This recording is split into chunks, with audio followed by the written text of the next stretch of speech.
Welcome guys, स्वागत है आपका हमारे चैनल में। आज हम बात करने वाला है कैरेक्टरिस्टिक्स ऑफ पार्टिकल। गाइज अभी तक वीडियो स्टार्ट करने से पहले मैं थोड़ा सा एक अपना इंट्रोडक्शन दे देता हूँ। मैंने साइंस का चैप्टर 1 का इसके पहले भी मैंने पार्ट बना चुके हैं। अगर आपने इसके पिछले वाले पार्ट को नहीं देखा है तो वो आपको ये थोड़ा सा समझने में दिक्कत आएगी।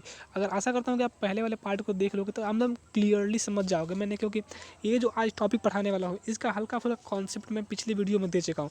अगर मैं कॉन्सेप्ट दे दिया हूँ तो आपको थोड़ी सी चीज़ें अगर पता चले तो ये वीडियो समझने में बहुत आसानी हो जाएगी। और मैं इस वीडियो में डिटेल में बताने वाला हूँ, लेकिन अगर आशा करूँगा कि पहले से आप उम्मीद करता हूँ कि आप वीडियो को देख के आओ पिछली वाली, नहीं तो इसमें कुछ समझ में नहीं आने वाला है कि मैं क्या बता रहा हूँ। ओके, तो हम समझेंगे properties of particles of matter. यहाँ पे प्रॉपर्टीज में पढ़ने हैं पार्टिकल्स के, जो मैटर्स ऑफ पार्टिकल्स हैं उसके हम प्रॉपर्टीज पढ़ने वाले हैं। आखिर वो उसकी किस तरह का प्रॉपर्टीज का मीनिंग समझते हैं सीधा सीधा। कैरेक्टर क्या है, ठीक है। यहाँ पे जो कैरेक्टरिस्टिक्स दिया गया है उसके कैरेक्टर क्या है, कैरेक्टर के बारे में हम समझेंगे। आखिर वो उसका स्वभाव कैसा है, ठीक है। तो हमने उसके स्वभाव के बारे में जानना है। कोई भी मैटर देखिए, बताओ अगर आप शुगर खाते हो तो आपको लगता है कि हाँ यार शुगर मीठा है। अगर आप साल्ट खाते हो तो लगता है अरे नहीं यार ये तो साल्ट थोड़ा सा कुछ साल्टी ही लग रहा है। अगर आप मिर्च खाते हो तो तीखा लगता है, बिटर लगता है। तो क्यों, ये क्या है जो हमारा ये कहने का मतलब है कि शुगर है वो हमारा टेस्ट उसका स्वीट है, ठीक है। हमारा साल्ट है उसका थोड़ा साल्टी है, और जो मिर्च है वो उसका टेस्ट क्या है, थोड़ा सा बिटर है, खट्टा है, तीखा है, सॉरी। ओके, तो इसी तरह हम इसके बारे में हम समझने वाले हैं। और लेकिन यहाँ पे हमें खट्टा तीखा मीठा नहीं समझना है, उसके हमें फिजिकल मतलब जो कि हम देख सकें, महसूस कर सकें, जिसको हम छू सकें, उसके बारे में जाननी है। जैसे कि सेप हो गया, सेप क्या है, फिजिकल प्रॉपर्टी है हमारी, ठीक है, किसी का। और ईंट है, क्या है, ईंट की अगर सतह फेस की बात करें तो वो हमारे फिजिकल प्रॉपर्टी है। तो हम फिजिकल प्रॉपर्टी में ये कह रहा है पहला हमारा particles of matters have space between them. ये गाइज मैंने पहले ही इसको हमने क्लियर कर दिया है। इसमें कहा ये रहा है कि अगर हमने आपको बताया था कि जो भी कोई सबस्टांस बनता है, कोई भी मैटर है, अगर वो दो या दो से अधिक मैटर से मिलकर बनता है तो उसके बीच में क्या गैप होती है कि नहीं होती है। पहले इसको थोड़ा सा अगर बोरिंग लगेगी तब जब आपने पिछली वीडियो को मैं आप बार बार कह रहा हूँ कि आप देख लो। क्यों कह रहा हूँ, क्योंकि मैंने सारी कॉन्सेप्ट उसमें दे दिया है, ठीक है। अगर हम ये जानते हैं सबसे पहले कि कोई भी अगर सबस्टांस है, अगर कोई भी कुछ भी बनता है तो हमारे millions and billions of particle से मिलकर बनता है। अगर हमारी ईंटें हैं तो वो भी millions and billions of particle से मिलकर बनेंगे। ऐसे ऐसे कई सारे पार्टिकल मिलकर बनेंगे, इसके अंदर कई सारे पार्टिकल्स होंगे जो मिलके एक हमारा फॉर्म तैयार करेंगे, एक स्ट्रक्चर तैयार करेंगे, कोई एक शेप देंगे और कुछ भी बनेगा, ठीक है। अगर हम बात करें शुगर्स की, शुगर अगर हमारे इसका शुगर का जो क्रिस्टल होता है, ठीक है, शुगर का क्रिस्टल भी बनता है तो कई सारे पार्टिकल से मिलकर बनता है, ठीक है। तो ये पार्टिकल के बीच अगर कोई दो पार्टिकल है हमारा, अगर इस दो पार्टिकल के बीच अगर कोई अगर देखो बनता है तो थोड़ी ना थोड़ी सी गैप रह जाती है, ठीक है। कोई भी पार्टिकल्स होती है, अगर हम लोग वो बनाते हैं, अगर कोई कहता है कि आयरन का अगर उसमें निकल के साथ अगर मिक्स करके बनाओ आयरन का, तो उसमें लोग मिक्स करते हैं, पिघलाते हैं, पहले लोहे को पिघलाते हैं और उसमें साथ ही उसको निकल के साथ पिघलाते हैं। जो साइकिल का हैंडल होता है, जो साइकिल का आगे का, वो किसके बनाता है, आयरन का होता है और निकल का होता है, उसमें निकल की कोटिंग की होती है। तो क्या ये कोटिंग क्यों की होती है? अगर हम बात करें, देखो पानी के केस में देखो, और यहाँ पे एक कॉन्सेप्ट लेते हैं वाटर का। जो पानी है हमारा, इसको हम दबा सकते हैं, can be compress, water can be compress. क्या हम अगर ईंट को दबाने की बात करो तो दबा सकते हो? क्यों नहीं दबा पाओगे? क्योंकि ये बहुत हार्ड है। और हार्ड क्यों है? क्योंकि इसके बीच में जो ईंट बनी है, ये दो जिस पार्टिकल से मिलके बनी है, उस पार्टिकल के बीच में ये जो डिस्टेंस है, स्पेस है दो मैटर के बीच में, ये स्पेस बहुत कम है। और स्पेस कम होने की वजह से ये सब्सटेंस, ये पार्टिकल, ये मैटर इतना हार्ड होता है कि जिसको हम लोग कंप्रेस नहीं कर सकते हैं। अगर हम लेते हैं वाटर का, इसमें पानी लिए हैं, अगर आप इसको कंप्रेस करोगे तो पानी कैन भी कंप्रेस, और कंप्रेस करके यहाँ तक आप इसको कर सकते हो। अगर हम बात करें गैस की, तो गैस में तो बहुत ज़्यादा स्पेस होता है, ठीक है। तो सबसे अधिक कोई पूछा स्पेस किस में होता है, तो गैस में होता है। सबसे अधिक स्पेस किस में होता है, गैस होता है। सबसे कम स्पेस किस में होता है, सॉलिड में सबसे कम स्पेस होता है। एक बाई एक, लाइन बाई लाइन इसमें लगे होते हैं। और उस सॉलिड सबसे अधिक इसमें कम स्पेस होता है, और इससे थोड़ा सा अधिक होता है स्पेस हमारा लिक्विड में, वाटर में, ठीक है। लिक्विड में थोड़ा स्पेस अधिक होता है, और एयर में सबसे अधिक स्पेस होता है, जिसके आसानी से हम लोग एयर में मूव कर सकते हैं। तो ये हमारे कहने का मतलब है। और इससे से कुछ टॉपिक और निकल के आते हैं। पहला हमारा इसमें से निकल के आता है कि अगर दो मॉलिक्यूल्स के बीच में अगर स्पेस कम है तो उसके अंदर मॉलिक्यूलर फोर्स जो लगेगा वो बहुत ही हाई होगा, जिसको हम आसानी से दबा नहीं सकते हैं, ठीक है। और यही कारण है कि अगर इन दोनों मॉलिक्यूल्स के बीच में फोर्स अधिक लगने से वजह से, इन दोनों के बीच में गैप कम होने की वजह से ये सब्सटेंस बहुत ही हार्ड होते हैं। लेकिन पानी हार्ड नहीं होता है, क्यों? क्योंकि उस जो पानी के जो मॉलिक्यूल्स हैं उसके बीच में थोड़ी सी डिस्टेंस थोड़ी अधिक होती है, कोई यहाँ पे है कोई यहाँ पे है, ठीक है। एक एग्जांपल के लिए हम समझते हैं अभी, अगर ये हमारा मान लो ये हमारा सॉलिड है, तो सॉलिड के बीच में डिस्टेंस इतनी हो गई, ये हो गया, ठीक है, ये हो गया। अब हम एग्जांपल लेते हैं अपना लिक्विड का, तो लिक्विड के बीच में ये डिस्टेंस हो गई, इतना डिस्टेंस हो गया, ठीक है, ये हमारे लिक्विड के हो गए, ओके। अब हम लेते हैं एयर का, तो एयर में एक यहाँ होगा, एक यहाँ होगा, एक यहाँ होगा, एक यहाँ होगा, उसका पता नहीं कहाँ कहाँ रहेंगे, इसे काफ़ी। तो एग्जांपल आप समझ सकते हो, ये हो गया हमारे एयर और लिक्विड। सबसे अधिक कोई एक यहाँ पे क्वेश्चन ही बनता है गाइज, सबसे अधिक डिस्टेंस किसके बीच में होता है? तो कोई पूछेगा दो मॉलिक्यूल के बीच में सबसे अधिक डिस्टेंस किस में होता है? तो एक सॉलिड के बीच में सबसे कम डिस्टेंस, सॉरी गाइज, सबसे कम डिस्टेंस होता है दो सॉलिड और सॉलिड के बीच में, और इससे थोड़ा सा अधिक होता है हमारा लिक्विड में, ठीक है। लिक्विड में थोड़ी सी डिस्टेंस बढ़ जाती है और गैस में डिस्टेंस और ज़्यादा बढ़ जाती है। तो इसको अगर सीरियल वाइज देखा जाए तो सॉलिड, फिर लिक्विड और फिर गैस, और जो गैस है इसमें बहुत कम होता है हमारा, ठीक है। इसमें जो फोर्स लगता है इसमें बहुत ही अधिक है, इसमें बहुत ही हार्ड होता है, थोड़ा सा कम हार्ड होता है। कंप्रेशन इसमें, इसको हम इजीली कंप्रेस कर सकते हैं लिक्विड को, बट सॉलिड को हम कंप्रेस नहीं कर सकते हैं, और गैस को हम इजीली कंप्रेस कर सकते हैं। तो ये हमारा कुछ डिफरेंस भी हमने देख लिया सॉलिड लिक्विड गैस, ओके। नींबू पानी के यहाँ पे वही सारे एग्जांपल दिए गए हैं कि अगर आप डेटॉल लेते हो उसमें मिलाओगे तो मिक्स हो जाता है, ठीक है। नींबू पानी, अगर नींबू को आप गाड़ते हो, पानी नींबू और पानी में गाड़ते हो तो नींबू और पानी का पता ही नहीं चलता है वो कहाँ गायब हो जाता है। चीनी को अगर आप पानी में घोलोगे तो पता ही नहीं चलता चीनी गया कहाँ। तो ये सब जाता कहाँ है? ये जाता है जो सबस्टांसेस के बीच में, जो कोई ये सबस्टांस है इसके बीच में जो गैप होते हैं, इस होल्स में, इस गैप में जाके ये नींबू के पार्टिकल्स, नींबू के रस जाके इसमें घुल जाते हैं। चीनी के भी जो पार्टिकल्स हैं इसमें जाके मिल जाते हैं, घुल जाते हैं। और ये घुलते कैसे हैं? अगर ये कोई बीकर है, इसमें पानी है हमारा, इसमें कोई साल्ट है, तो इसको जब स्टिर करोगे, किसी भी चीज़ से हिलाओगे इसको, तो ये क्या होंगे, एक दूसरे से टकराव होंगे, कोलिजन होगा। जब दोनों के बीच में कोलिजन होगा तो ये टूट जाएगा, पार्टिकल 2 से 4 हो जाएगा और ये 2 से 4 हो जाएगा, ठीक है। तो ये अपने आप में टूट जाएंगे, पार्टिकल टूटने की वजह से, हमारा इनके कोलिजन की वजह से इनके जो और स्पेस इतनी छोटी आती है, इनकी हाइट, इनकी वॉल्यूम इतनी छोटी आती है जिसको हम देख नहीं सकते हैं, और ये जाके पानी के जो होल्स होते हैं उस होल्स में जाके फिट हो जाते हैं, ओके ओके गाइस। तो ये हमारा कुछ कॉन्सेप्ट है, इसको हमने समझ लिया। और यहाँ पे हम देखते हैं क्या दिया है। अब आइए हमारा अगला जो टॉपिक हमारा आता है, particles of matter are continuously moving. तो क्या वो कंटिन्यूसली मूविंग करते रहते हैं? तो पार्टिकल्स ऑफ मैटर अगर हम देखें, हमने एग्जांपल लिया था यहाँ पे जाके एक सॉल्ट और शुगर, नींबू पानी, तो हाँ उसमें होल्स में जाके एकदम फिट हो जाते हैं और ऑटोमेटिक वहीं पे रहते हैं, उधर से उसी के अंदर रहते हैं। ओके गाइज, तो हम देखते हैं एक्टिविटी जो 4 दिया गया है, इस एक्टिविटी को हम समझते हैं। एक्टिविटी 4 ये क्या कह रहा है इसको हम देखते हैं। सबसे पहले कह रहा है कि आपको कोई 2 ग्लास या बीकर लेने हैं। 2 ग्लास और बीकर में लेने के बाद एक ग्लास में आपको कोई हरी या रेड और ब्लू इंक डालनी है, ठीक है। और दूसरे ग्लास में आपको डालना है शहद, हनी। जब आप हनी डालोगे तो इसमें कह रहा है कि आप क्या उसको आप छोड़ दें अपने घर में, वैसे ही कॉर्नर में कहीं पड़े छोड़ दें और उसको डिस्टर्ब ना करें, स्थिर रहने दें, इसको स्टेबल रहने दें। और कुछ टाइम बाद देखें, उसको कह रहा है कि अगर आप उसको ऑब्जर्वेशन करना, लिखना है। यहाँ पे एक क्वेश्चन दिया है और यही क्वेश्चन बहुत काम की चीज़ें होती हैं।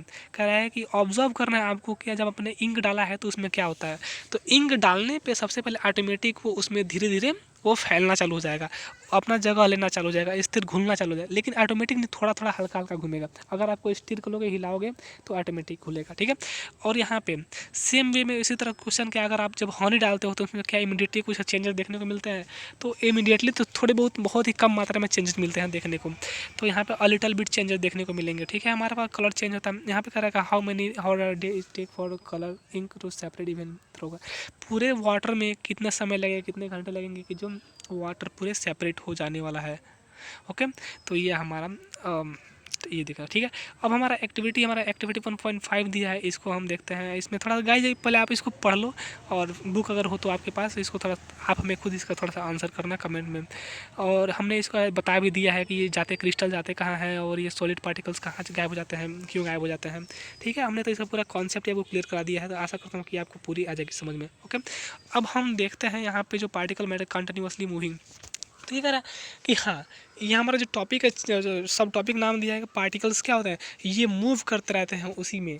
जो वाटर्स हैं, जो अगर शुगर साल्ट का अगर सॉल्यूशन बनाते हो आप शुगर या साल्ट का, तो वो पानी में पार्टिकल्स मूव करते रहते हैं कंटिन्यूसली उसमें, और उसकी मूविंग वजह से काइनेटिक एनर्जी उसमें प्रोड्यूस होती है। काइनेटिक एनर्जी इसका फार्मूला क्या होता है, K equal to half mv², ठीक है।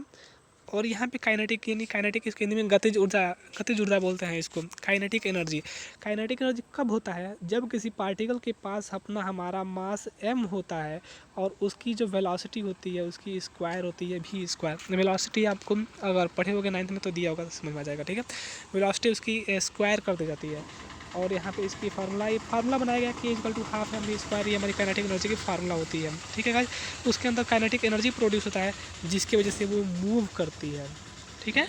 तो ये हमारा यहाँ पे कॉन्सेप्ट क्लियर होगा। यहाँ पे लिखा गया काइनेटिक एनर्जी आल्सो टेम्परेचर, और ये टेम्परेचर तब यहाँ पे एक और बड़ी अच्छी बात कही गई है कि जब हम टेम्परेचर बढ़ाते हैं किसी भी चीज़ का, तो उसकी ऑटोमेटिक काइनेटिक एनर्जी बढ़ जाती है, गतिज ऊर्जा बढ़ जाती है, तो हमें टेम्परेचर बढ़ाने पे भी। और यही कारण है कि बड़े बड़े लोहों को इंडस्ट्रीज़ में पिघला करके और अलग अलग पार्ट्स में उसको कट किए जाते हैं, और अलग अलग सबस्टांसेस, अलग अलग हथियारें बनाई जाती हैं। क्यों? क्योंकि उसको जब अधिक से अधिक हीट देंगे, हम प्रोड्यूस कराएंगे उसमें हीट में उसको जलाएंगे, तो वहाँ पे काइनेटिक एनर्जी प्रोड्यूस होगी। और जब काइनेटिक एनर्जी प्रोड्यूस होगी, तो वहाँ पे क्या होगा, दो पार्टिकल्स के बीच की डिस्टेंस बढ़ने लगेगी। यही कारण होता है कि हमारा अगर सॉलिड लेते हैं, तो सॉलिड का हमारा ये आइस है, ठीक है, ये हमारा आइस है, और आइस को हमने इसको हीट किया। जब इसको हम हीट करेंगे तो ये हमारा बनेगा लिक्विड, और लिक्विड बनेगा तो हमारा गैस। क्यों आइस, क्यों लिक्विड और गैस? आइस एक सब्सटेंस है जिसको हम लिक्विड, गैस और सॉलिड तीनों में पाया जाता है। ओके, तो सबसे पहले क्या होगा, हमारा जो आइस है, इसमें जो पार्टिकल्स हैं, इस पार्टिकल के बीच की दूरी थोड़ी सी कम होगी, जब बढ़ेगी दूरी तो ये हमारा बन जाएगा लिक्विड, और लिक्विड जब बनेगा तो दूरी बढ़ जाएगी, और इसके बाद हमारा बन जाएगा गैस, और गैस बन जाएगा तो दूरी काफ़ी अधिक हो जाती है, ठीक है। तो यही हमारा रीज़न हो गया। ओके, तो हमने ये समझ लिया कि काइनेटिक एनर्जी उसके अंदर आती है, और ये काइनेटिक एनर्जी तभी बढ़ती है जब हम अगर टेम्परेचर उसमें राइज करते हैं, टेम्परेचर को बढ़ाएंगे तो काइनेटिक एनर्जी आल्सो इंक्रीज कर जाएगी पार्टिकल्स में। ये पॉइंट आपको यहाँ पे लिखने वाला है, आप इसको नोट्स में लिख लो गाइज। मैं आपको ये, क्योंकि बहुत ही इंपॉर्टेंट है, आपको मैं इसको नोट्स करा रहा हूँ। ओके, और जो मेन टॉपिक आएगा इसी तरह हम आपको नोट्स बनाने के लिए हम आपको बोल देंगे कि हाँ, आपको कहाँ नोट्स बनानी है, कैसे बनानी है। और इसी तरह हमने देखा कि हमने अदर जो एक्सपेरिमेंट किए हैं, इसमें हमने एक्टिविटीज़ को देखा है कि ये जो स्मॉल पार्टिकल्स होते हैं वो कहाँ जाते हैं, क्योंकि दो पार्टिकल्स के बीच की जो डिस्टेंस होती है, इसमें आके वो फील हो जाते हैं, भर जाते हैं, ठीक है। और यही होता है, इसको हमने एक दूसरे में इंटरमिक्स हो जाते हैं। तो हमने ये तो पहले ही पढ़ लिया था, इसको सारी चीज़ों का कॉन्सेप्ट हमने क्लियर कर लिया था। ओके, एंड नाउ अब हम डिफ्यूजन को समझ लेते हैं। डिफ्यूजन होता क्या है, एक टर्म हमारे पास आया है डिफ्यूजन, DIFFUSION, डिफ्यूजन होता है। डिफ्यूज मतलब, इसको पहले समझते हैं डिफ्यूजन। तो डिफ्यूज मैंने क्या होता है, टूटना। डिफ्यूज मीन्स होता है टूटना, और ये जो टूटने की प्रक्रिया है, जो ब्रेकिंग पार्ट्स जिसको बोलते हैं, उसको हम बोलते हैं डिफ्यूजन। यानी अगर शुगर और वाटर को उसमें मिक्स करते हैं और उसको हम डिफ्यूज करते हिलाते हैं उसको, तो हमारा डिफ्यूज होता है, ठीक है। और जो टूटने की प्रक्रिया होती है, शुगर वो पार्ट में टूट जाता है, डिफ्यूज हो जाता है, तो ये हमारे इसको बोलते हैं डिफ्यूजन। ठीक है, जब हम हीट भी करते हैं अगर किसी मैटर को या आइस को हीट करते हैं, तो मेल्टिंग होती है, उसमें टेम्परेचर बढ़ता है। टेम्परेचर जब बढ़ता है उसको, तो वहाँ पे पार्टिकल्स के बीच की दूरी जो काफ़ी अधिक हो जाती है, ठीक है। पार्टिकल के बीच की दूरी होती है, तो डिफ्यूजन वहाँ पे क्यों होता है, क्योंकि वहाँ पर डिफ्यूजन होता है। डिफ्यूजन होने की वजह से उसके बीच में और डिस्टेंस हो जाती है। ओके, तो ये कॉन्सेप्ट पूरा होता है, और जिसकी वजह से हमारा लिक्विड बन जाता है, और या फिर उसको लिक्विड बनने के बाद से फिर गैस बन जाता है अगर ज़्यादा दूरी हो जाती है तो। और कपूर ही एक ऐसा मात्र सॉलिड है जिसको डायरेक्ट सॉलिड से हीट करने पे डायरेक्ट सॉलिड से गैस में चेंज हो जाता है। इसको भी याद रखना, कैम्फर। एंड नाउ हमारा जो अगला हमारा टॉपिक आता है कि each particle of matter attract each other. क्या एक दूसरे मैटर्स अट्रैक्ट ईच अदर करते हैं? कि हाँ, बिल्कुल। जो पार्टिकल्स हैं, 2 पार्टिकल्स हैं, ये पार्टिकल चाहेगा कि अपने तरफ खींचूँ और ये पार्टिकल चाहेगा अपने तरफ। ये यूनिवर्सल लॉ है, ये एक तरह से लॉ है। और ये जो भी 2 पार्टिकल्स होते हैं वो हमेशा एक दूसरे को अट्रैक्ट करते रहते हैं, खींचते रहते हैं। और यही कारण है कि जो हमारा सॉलिड है वो बहुत ही हार्ड होता है, ठीक है, बहुत ही हार्ड होता है सॉलिड। क्यों? क्योंकि ये जो पार्टिकल्स हैं, ये पार्टिकल चाहेगा कि मैं इसके पास रहूं और ये चाहेगा कि मैं इसके पास रहूं, और इसी के वजह से हमारे पार्टिकल्स बहुत ही हार्ड होते हैं, ठीक है। और हमारा लिक्विड के केस में थोड़ा से जो उसके पास कम फोर्स लगता है, कम फोर्स ऑफ अट्रैक्शन लगता है, जिसकी वजह से लिक्विड को आसानी से हम लोग उसमें उसके जो बीच के जो डिस्टेंस होते हैं 2 पार्टिकल से थोड़ी कम होती है, ठीक है। और गैस की तुलना में बात करें तो पार्टिकल रैंडमली मूव करते रहते हैं, इधर भी उधर भी, कहीं भी कोई दिक्कत नहीं है। ओके, तो ये हमारा कुछ कॉन्सेप्ट था हमारा। और यहाँ पे एक डांस से लेकर डांसर, ये डांस एक तरह का हमारा है, उसके बारे में बताया गया। इस डांस का नाम है ईदु मिसमी डांसर। ईदु मिसमी डांसर भी जो लड़कियाँ होती हैं, इस तरह दिखाया गया है कि एक दूसरे को अट्रैक्ट करके यहाँ पे डांस करती हैं। तो ये कुछ कॉन्सेप्ट हो गया डांस के बारे में, यहाँ पे दिया गया है। ओके, और इसको थोड़ा सा देख लेते हैं। और ये हमने पूरा बता ही दिया आपको ये सारा। अब हम यहाँ पे इसका देखते हैं। We consider as student of particles of matter. अगर हम समझते हैं कि अगर हर स्टूडेंट पार्टिकल्स ऑफ मैटर है, then and particles is with maximum force. अगर सबसे अधिक किसके पास फोर्स होगी, इसको थोड़ा समझ। तो सबसे अधिक मैक्सिमम फोर्स किसके पास होगी? सबसे अधिक मोर जो सबसे अधिक बड़ा होगा उसके पास मैक्सिमम फोर्स सबसे अधिक होगा, जिसका सबसे अधिक मास होगा, ठीक है, उसके पास मैक्सिमम फोर्स अधिक होगी ना। अब हमारे पास एक्टिविटी दी गई है 1.7। इस एक्टिविटी को हम समझते हैं बारीकी से। एक बहुत ही इंपॉर्टेंट यहाँ पे दी गई है, कह रहा है कि एक आपको आयरन नेल लेना है, एक लोहे की कील लेना है, ठीक है। ये लोहे की कील है, अगर इसको आप हथौड़े से इसको आप तोड़ोगे तो क्या टूट जाएगा? नहीं, बहुत ही हार्ड होता है, ठीक है। और हम एक चाक लेते हैं, जो हमारे क्लास में जिसे हम पढ़ते हैं, बच्चे पढ़ते हैं, उस चाक को लेंगे, अगर उसको हथौड़े से आप मारोगे तो वो टूट जाता है। क्यों टूट जाता है ये भी हम डिस्कस करने वाले हैं अभी।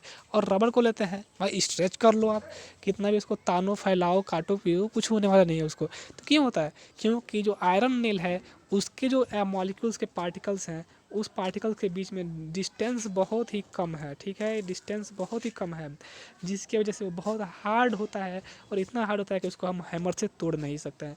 अब हम बात करते हैं लिक्विड के केस में। हमारे लिक्विड नहीं, सॉरी, यहाँ पे पीस ऑफ चॉक पे, अगर हम चॉक लेते हैं, हमारे पास अगर ये कोई चॉक है, ठीक है, अगर इसको हम हथौड़ा मारेंगे तो पता चलेगा कि चाक ये बुकनी हो जाएगा, ठीक है, ये बुकनी हो गया हमारा। अगर हम ये लेते हैं, और क्यों होता है?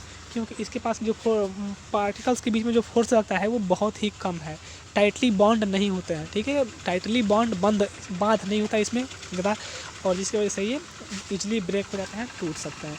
अब हमारा आता है हमारा रबड़ को। अब भैया रबड़ को आप कैसे भी ले लो, अगर कोई रबड़ है ऐसे, तो इसको ऐसे भी मोड़ो, चाहे ऐसे भी मोड़ो, कैसे भी मोड़ोगे तो इसको कुछ होने वाला नहीं है, फिर अपने ऑटोमेटिक अपने शेप में आ जाएगा। तो ऐसा क्यों हो रहा है? क्योंकि इसमें जो फोर्स ऑफ अट्रैक्शन है 2 पार्टिकल के बीच में बहुत ही ज़्यादा है, ठीक है, ये समझ में आ गया आपको। और यही कारण है कि इसको हम अब ये पूरा कॉन्सेप्ट लिया। एक्टिविटी 1.7 में है टेक सम वाटर कंटेनर, ठीक है, इसको समझते हैं हम। ओके गाइज, तो हमने ये सब देख लिया। इसको थोड़ा एक्टिविटी 1.7 है, इसको देखते हैं। Surface of water with fingers. Water में अपनी फिंगर आसानी से उसको डुबा सकते हो, ठीक है। And where you cut from the surface of water, आप कहीं से भी काटो, वाटर कटने वाला है नहीं। पानी को क्या काट सकते हो आप? नहीं काट सकते हो, ठीक है। तो ये सब छोड़ते हैं, तो सारी चीज़ मेन कर लिया। अब हम देखते हैं यहाँ पे कुछ दिए गए हैं, सॉरी, यहाँ पे अब 3 एक्टिविटीज़, ओके, इस एक्टिविटी बारे में बताया गया। अब हमारे पास जो आता है इंपॉर्टेंट क्वेश्चन आते हैं, और इस क्वेश्चन जो होते हैं बहुत ही इंपॉर्टेंट क्वेश्चन होता है। इस जो क्वेश्चन दिया गया हमारा जो 4th क्वेश्चन है, देखो, और मैंने 3rd क्वेश्चन मैंने ऑलरेडी बता दिया है कि आप पानी में स्विमिंग कर सकते हो, लेकिन आप सरफेस पे स्विमिंग नहीं कर सकते हो। पता चलेगा आपका हाथ पैर सर कहीं फूट जाए, कहीं और टूट जाए, चले जाओगे हॉस्पिटल में, चले जाओगे आप पट्टी मलहम कराने यार। तो आप ऐसा जानबूझ के कोशिश ना करना, पानी में ही छलांग लगाना, इधर उधर कहीं नहीं।